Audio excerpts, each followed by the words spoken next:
There you go again. Wacky radio guy. I'm going to play the music to play off Jon Hamm's name. Look, everybody, it's the Badman theme. Dear Lord. On behalf of the entire station, Jon Hamm, I apologize for my...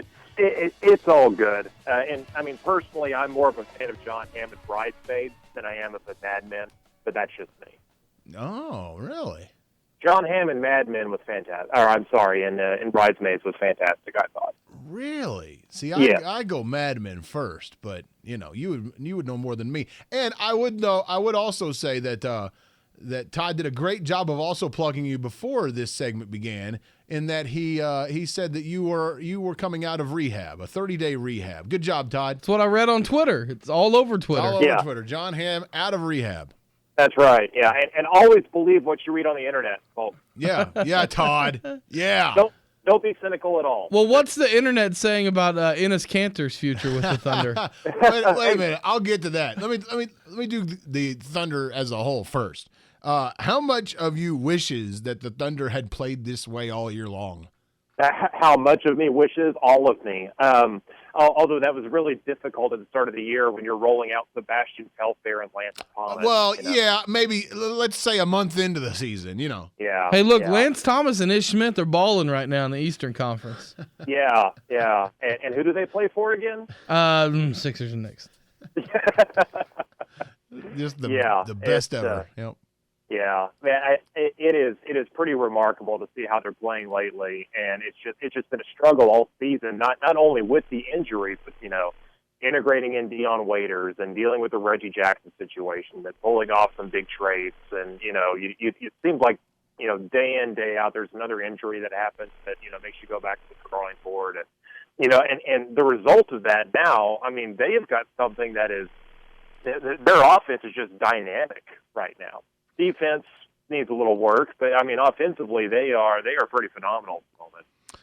Jon Hamm with us. Let's talk about that Enes Kanter contract. Todd and I were talking about it this morning, so before we came on the air, and so Todd was like, "Well, let me just get a hold of Jon and start going back and forth with him and ask him a couple questions on this." We kind of knew. I mean, I'm assuming that Sam Presti knew that this was part of the deal when you trade for Enes Kanter, is when this season ends and he becomes a restricted free agent, it's going to be time to re-up. And so what kind of contract, I mean, do the Thunder have room for Enes? And if so, what kind of number are we looking at with him? Yeah, and so you're right. This was by design. I mean, that Sam Presti, made this trade because, and not only for Kanter, but Singler as well, because they're both going to be restricted free agents. They're going to retain the right to match any offers that they receive. So just kind of a quick primer about the NBA salary cap. It is a soft salary cap system. That means you can exceed the salary cap. If you spend above a certain amount, you get taxed. So you have a lot of flexibility. If you're under the cap, if you exceed the cap, you'll lose some flexibility. If you go over the tax, you lose even more flexibility. Different than the NFL, where there's a hard salary cap that you cannot cross under any circumstance whatsoever. So just as a little bit of a primer, there's that. So they acquired Enes Kanter, and the information that I get, the feeling that I get is, they plan on him being here long term. He was acquired by design.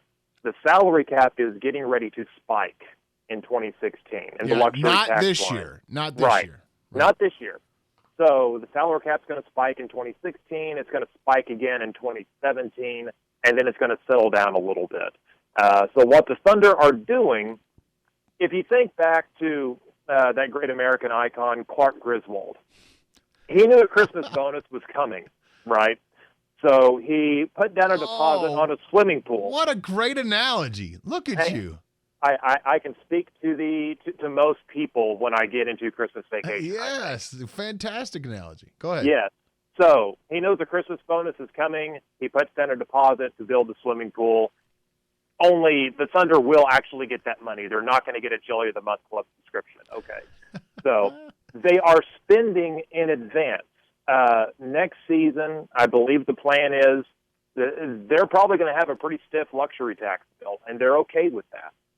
But when the salary cap adjusts the following season, the season after that, they're going to be fine. I mean, they might actually be under the luxury tax because it's going to rise so high, and they're going to have the personnel already on hand.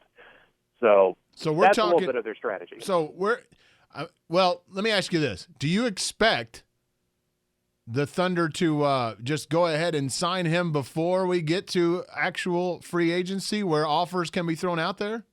Well, yeah, they can't extend him. I mean, they have to go through the process of his contract expiring, and he has to become a free agent. They could not work out an extension with him before June 30. That's just the way the rules are. So he will go to restricted free agency. What the Thunder can probably do is maybe get in early and try to get him to commit long term and not sign an offer sheet elsewhere. So here's the challenge a lot of players are going to face this in 2015. They're going to have to choose between long-term security. Right. Take a gamble. Or take a short-term deal and try to re-enter free agency to cash in even more. On the flip side, teams are going to want to lock up guys for 4 and 5 years. So you mentioned, you asked how much could Kanter make? I don't think it's unrealistic to think that he gets a max contract, either from the Thunder or from some other team that's desperate to bring in a free agent. And it seems a little bit, if you think about Enes Kanter making, say, $15 million, that seems maybe a little on the high side right now with the salary cap at like $67 million. But when it jumps to $90 or $105 million, that contract's going to seem much more reasonable under the new money. So, like I say, this has been their plan all along, is to kind of spin in advance. So let's say that and by the way, Jon Hamm with us here on 107.7 The Franchise. He's a wonderful contributor to our Thunder coverage here on The Franchise. And you can follow him on Twitter at Jon M. Hamm. John with no H, Hamm with 2 M's. There you go. You like that? Yes, I love it. So the Thunder, let's say that they do sign Enes Kanter for a max contract. Yeah. Which, again, max contract next season is going to look small compared to max contract in 2 years. That is correct. So let's say they do sign Enes Kanter to the max contract, and then they're going to have to try to keep Durant and Westbrook around, and those guys are going to get the new max contracts, right? Right. How far behind the 8 ball do the Thunder put themselves as far as putting pieces around those 3, and where does this leave futures for like a guy like Ibaka? Mm-hmm. Yeah, and they're set up great because they don't have like gobs of dead money clogging up their salary cap, years down the road, because this team has always been very thorough, very prudent in who they go out and get. In years past, there have been people screaming to go out and, just sign somebody. I don't care what it takes. And you run the risk of that being a guy that doesn't pan out on a big money deal that sits on your salary cap like dead money. So they're fine. I mean, their books, as it stands right now, are pretty clear after 2017. I think, Mitch McGary might be under contract, but everyone else will be up by then. So they have got tons of flexibility there to bring back who they want.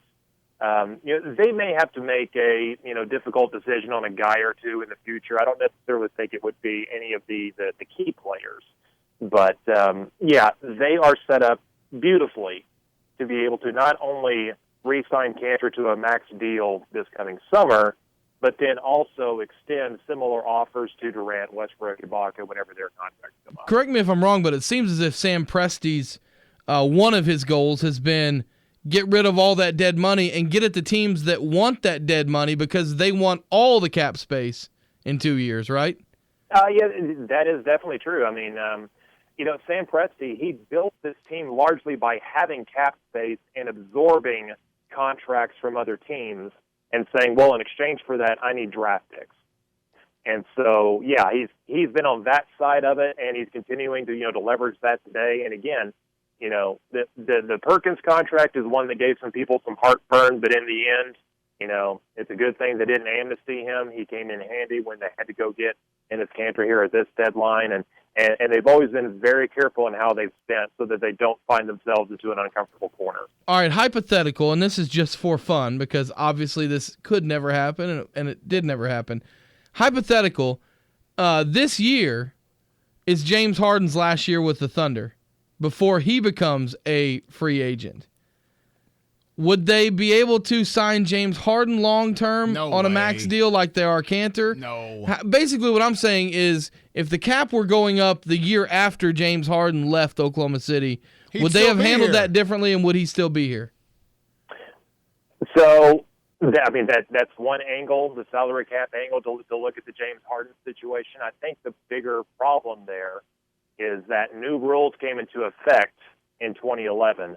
They had to basically decide between Westbrook and Harden who gets a 5-year extension off their rookie contract. Gotcha. And they chose Westbrook.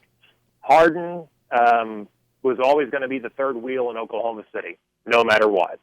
And he was looking at making at most 4 years and $60 million in Oklahoma City, or forcing his way out and getting 5 years and $80 million. So, it's worked out for everybody. There's a lot more to that James Harden trade than, they didn't want to pay luxury tax.